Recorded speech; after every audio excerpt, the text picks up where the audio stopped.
प्यारे बच्चों, बस की यात्रा को थोड़ा सा और आगे बढ़ाते हैं। इंटरेस्टिंग कहानी, मज़ेदार, वाह। वर्कशीट नंबर 9 में इस वीडियो में आप सभी का आशीष सर की ऑनलाइन क्लास में स्वागत है। आज की वीडियो और भी मज़ेदार, बस की यात्रा। बस आपने सबसे पहला काम वीडियो को लाइक कर देना है, दूसरा काम चैनल को सब्सक्राइब करना है, क्योंकि सबसे पहले वीडियो आप तक तभी पहुंचेगी। तो यहाँ पर देखो, आपने बस की हालत खराब, सब कुछ खराब, स्टीयरिंग खराब, इंजन खराब, सब कुछ खराब, शीशे टूटे यहाँ तक की। तो अब देखो, एक कसर रह गई थी जो आप भी सोच रहे होंगे कि आखिर टायर अभी तक कैसे बचा है। तो बस आपकी नज़र लग गई, पुलिया के ऊपर पहुंचे कि टायर फिस करके बैठ गया। क्या हुआ? टायर का पंचर हो गया जी। अपना एक्सपीरियंस भी आप वीडियो में कमेंट में ज़रूर लिखते रहिए।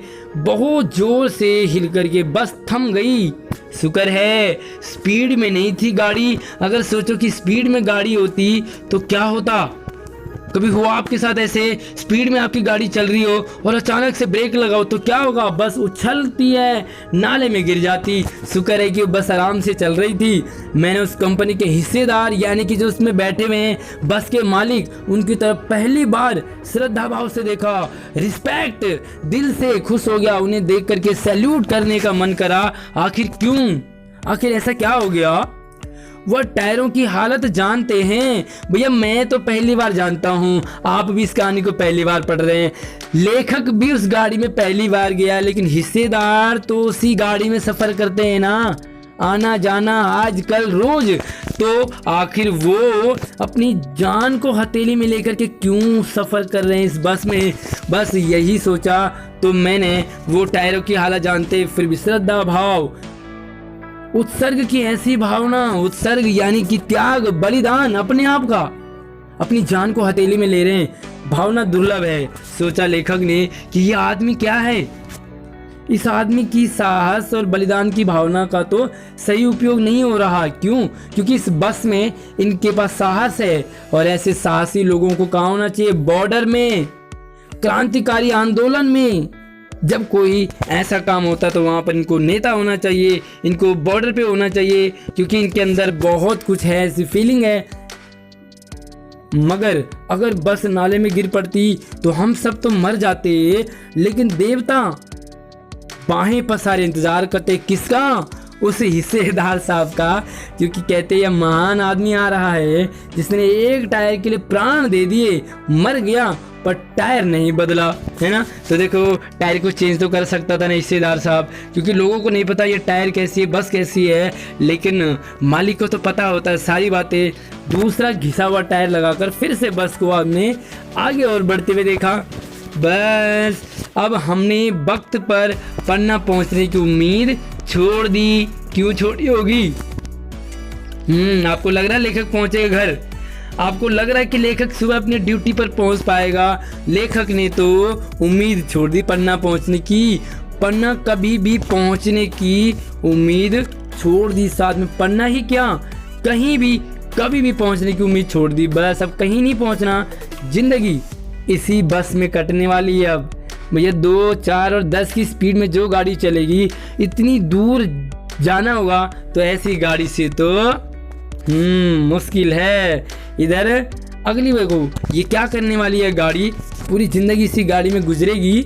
इससे सीधा उस लोग, यानी कि मरने वाले हैं, प्रयाण करेंगे, यानी कि गाड़ी में बैठेंगे पूरी ज़िंदगी और ज़िंदगी कट जाएगी। उसके बाद हमें मरना है, क्योंकि गाड़ी हमें छोड़ेगी नहीं, और सीधा स्वर्ग लोक पहुंचना है।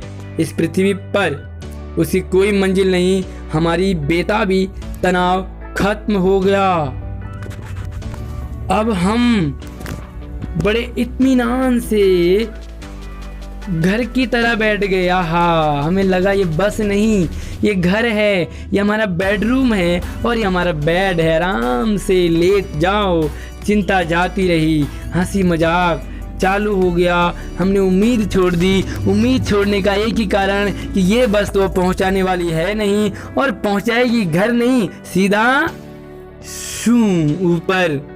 तो क्या आपने भी कभी ऐसी उम्मीद छोड़ी होगी? तो चलिए, यहाँ पर पहला सवाल बहुत ही इंटरेस्टिंग व्यंग्य कहानी का लेखक कंपनी के हिस्सेदार की किस उत्सर्ग की भावना को दुर्लभ कह रहे थे? तो कौन सी तो पहला सवाल है कि कंपनी के हिस्सेदार साहब उत्सर्ग की भावना, कौन से उत्सर्ग, उत्सर्ग यानी कि त्याग।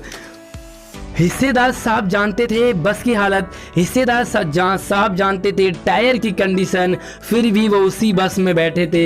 ये किसी त्याग से कम नहीं है। आप उस गाड़ी को पहली बार समझ रहे हैं, मैं भी पहली बार समझ रहा हूँ, लेखक भी पहली बार समझ रहे हैं, लेकिन हिस्सेदार साहब तो उस बस से, उसके टायर से परिचित थे, फिर भी वो अपनी जान की परवाह न करके उसी बस में सफ़र कर रहे थे। तो है ना उत्सर्ग की भावना। तो बस आपने यही लिख देना है इस आंसर में। दूसरा सवाल, लेखक ने कभी भी कहीं भी पहुंचने की उम्मीद क्यों छोड़ दी। तो देखो जी, यहाँ पर बस की हालत तो आपने देख ली। बस दौड़ती नहीं, चलती नहीं, बल्कि केचवे की तरह रेंगती है धीरे धीरे। तो रेंगने वाली का क्या भरोसा, वो कब तक छोड़े। और यहाँ पर बस की ऐसी हालत है कि ये कहीं हमें छोड़े न छोड़े, ऊपर जरूर पहुँचाने वाली है। तो उम्मीद बिल्कुल छोड़ दी थी कि अब कहीं नहीं पहुंचेंगे तो सीधा परम धाम पहुंचेंगे। पूरे पाठ में आपको सबसे अच्छा क्या लगा, वाह, और क्यों लगा। वैसे तो पूरा पाठ ही मज़ेदार है, पूरे पाठ का हर एक अंश मज़ेदार है, लेकिन आपको सबसे अच्छा कौन सा लगा मुझे भी कमेंट बॉक्स में बताएंगे और अपनी कॉपी में इसका आंसर लिखोगे कौन सा अच्छा लगा। तो यहाँ पर बस की हालत वो अच्छा लग सकता है आपको, बस के टायर का पंचर हो जाना अच्छा लग सकता है, बस के हिस्सेदार साहब का स्टाइल वो अच्छा लग सकता है। तो आपको कौन सा लगा वो ज़रूर इसका आंसर में लिखोगे। अगला सवाल, यदि आप लेखक के साथ उस बस में यात्रा कर रहे होते तो आपका अनुभव क्या होता। भैया मैं तो ऐसी बस में कभी सफ़र न करूं, लेकिन कंडीशन है कि आपको उसी बस में सफ़र करना है, कर रहे हो। आप भी लेखक के बगल वाली सीट में बैठे हो, जिसके की सीट से टूटे, जिसकी की सीट हिलती जुलती है, टायर की हालत, इंजन की हालत, तो आपका क्या अनुभव होगा, कैसा महसूस होगा। बस यही इसका आंसर बताना है। कोई डाउट हो आपको तो हमें कमेंट बॉक्स में भी ज़रूर लिख सकते हैं, क्योंकि मैं यहाँ पर आपको आंसर लिखवा नहीं रहा हूँ। अगर आपको लिखवाना है आंसर तो आप मुझे ज़रूर बताएंगे। और अगला सवाल देखो, गतिविधि एक्टिविटी है कि क्या आपके साथ कभी ऐसा हुआ जब आपने किसी डर की चिंता छोड़ दी होगी। आजकल है ना कोरोना, तो देखो आप भी निश्चिंत हो गए होंगे, कोरोना काल में हो गए निश्चिंत। आप अपना एक्सपीरियंस लिखना है और इस घटना को याद करने में अपने घर वालों की भी मदद ले सकते हैं। तो चलिए मैं आपको हिंट से दे देता हूँ। शुरू में कोरोना आया, बड़ी दहशत, बड़ा खौफ का माहौल और बड़ा डर का एनवायरनमेंट हो गया था। हम लोग बस सब कुछ भूल चुके थे, सिर्फ न्यूज़ चल रही थी कोरोना। लेकिन आज आपको लगा कि देखो मैं सैनिटाइजर यूज़ करता हूँ, मैं मास्क लगाती हूँ, मैं भीड़ में नहीं जाती हूँ। तो आपने भी डर और चिंता छोड़ दी होगी। और ऐसा डर करना भी क्या, जो कोरोना तो है नहीं, लेकिन डर ने आपको आपकी हालत ख़राब कर दी हो। तो वीडियो को लाइक करके अपने दोस्तों को ज़रूर शेयर कीजिए और अपना एक्सपीरियंस भी वीडियो में ज़रूर रखिए।